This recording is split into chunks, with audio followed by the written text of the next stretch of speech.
Hello everybody, today I am doing the coffee tag, and this tag was created by Bangity Bangs, and I will link his video down in the description if you want to go check out that video. I saw my friend Jesse the reader and then Catty-tastic did this, and so I really wasn't tagged by anybody, but I've just been looking for some new tags to do, so I'm going to do this. Also, I'm kind of cheating. I don't have coffee in this cup because I've pretty much cut out all caffeine in my diet, and so I actually am just drinking water. I guess I'm still allowed to do this tag. I mean you put water in the coffee, right? So this is just like a big baby coffee. This is just like the beginnings of coffee. I just didn't follow through and add coffee grounds and things.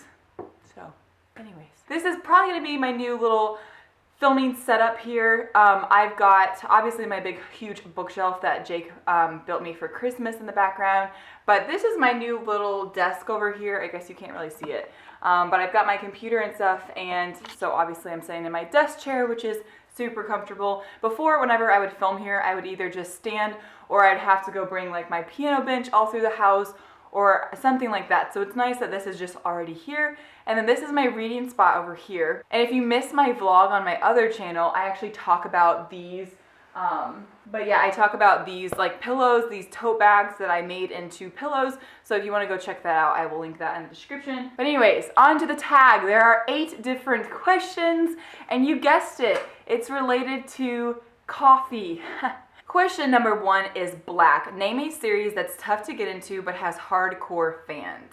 So I ended up choosing the Lord of the Rings series by J.R.R. Tolkien, and this is a series that I actually read when I was pretty young. It did take me a little bit to get into. Maybe it was my age, but I think it was because I actually have some friends that are my age, and they have tried to read this series now, and some of them just found it was a bit hard to get into, or maybe some of them haven't even finished it yet. But this is an incredible series, and I definitely think that it's for sure worth it. And the movies were also incredible, and it's just, you kind of have to it just took me a little while. I remember back in the day, but I used to play, actually not that long ago, the Lego Lord of the Rings video games with my little brother, and that was so much fun.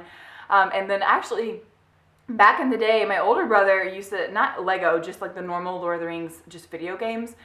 And I remember I used to just like sit in his room and just watch him play that video game, because I think it was just one player, and besides, he usually didn't let me play anyways. I just had to watch him. And then sometimes my little brother would also watch too. And it was really fun. Sometimes, I thought it was fun. Sometimes I remember this one part where all these like orcs kept swarming in. He was supposed to defend, I think it was like Gondor. It was like during like the battle, and he kept losing, and I started laughing, and he kicked me out of his room because he got really mad, actually. That was really random. But you guys should let me know if you used to have like older siblings that would just play video games and you just didn't get to play, you just had to watch them, but you kind of thought it was fun. I don't know, I guess that doesn't really sound very fun. I also had a cousin who, for her birthday party, she had it Lord of the Rings themed. And my other cousin, who's an artist, she was even an artist back then, and she, like, the invitation I remember was like this old parchment, and it was like all rolled up, it was like tied, and she had drawn out this like awesome map that looked just like Middle Earth, and it was so cool, but it was like directions to the party. And then we had to all dress up, and so of course me and my brother was a Nazgul, and so we got these like essentially like black graduation gowns is what they were. And then I don't remember where we got those, and then we got these like just black sort of like Halloween hoods, and the face was black so you couldn't see our faces, and we just like ran around the party like trying to scare people. We were so scary, you know. That was honestly like one of the best birthday parties I've ever been to in my life, though. They went all out, and it was so much fun. So I got a little off topic, but it did take me a little while to get into this, but I definitely think that this series has some hardcore fans for sure of the books and the movies, and people cosplaying, and just the Tolkien Lord of the Rings fandom is pretty massive, I would say. Number 2, Peppermint Mocha. Name a book that gets more popular during the winter or a festive time of year. So for this one, I really wanted to go with Harry Potter, but I feel like Harry Potter is a very, very common answer for tags, and I'm trying to avoid it because it could be the answer for a lot of, tag questions. But I decided to go with The Lion, the Witch, and the Wardrobe by C.S. Lewis. And I just chose this. This first one is set in like a never-ending winter. And if you guys haven't read the book, maybe you've watched the movie. It's winter all the time, but it's never Christmas, actually, ironically. So it's not very festive, but very good. It's an amazing book. If you haven't read it, I highly recommend this series as well as the Lord of the Rings series. But yeah, I'm gonna go with this one. Oh, also my other copy is definitely wintry on the front. This is like my huge bind up. The cousin I was talking about earlier that drew the map, she gave this to me for my 14th birthday.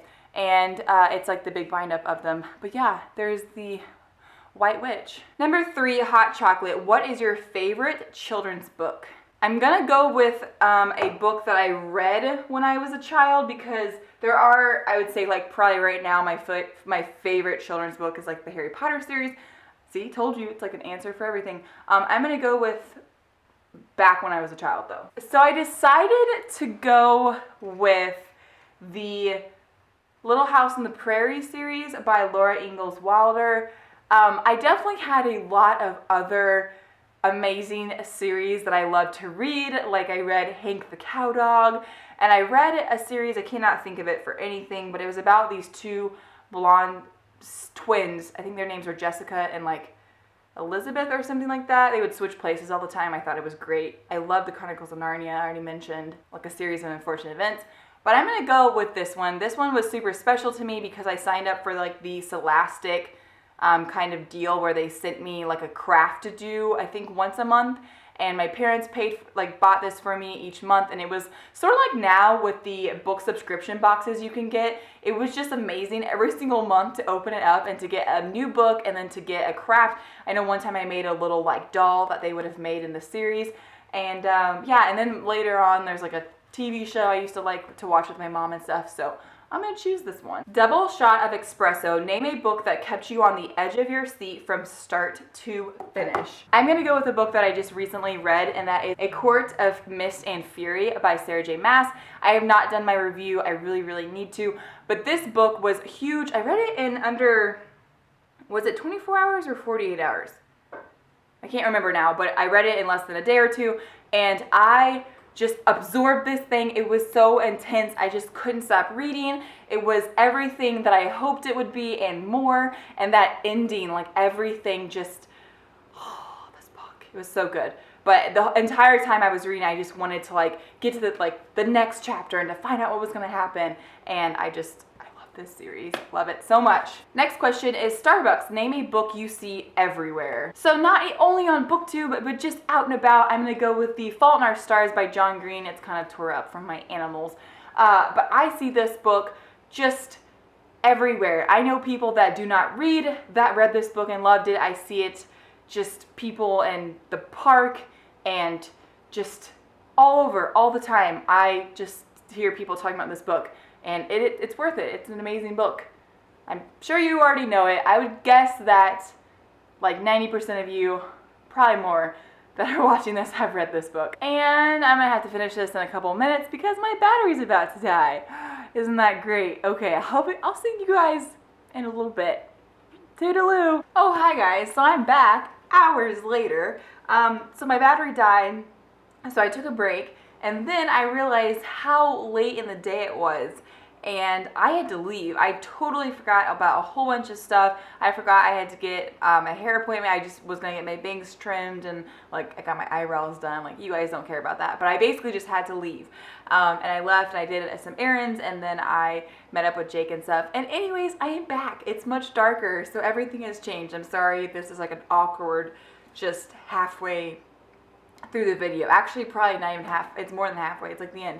Anyways, so I am on question number 6. I'm sorry, guys. Let's just continue on. Question number 6 is that hipster coffee shop.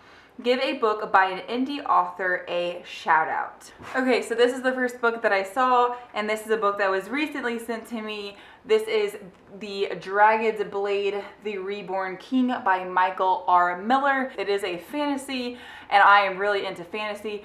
The back says, dragons once soared in the skies, but that was before the transformation, before they took human form. Now, demonic forces stand to obliterate them.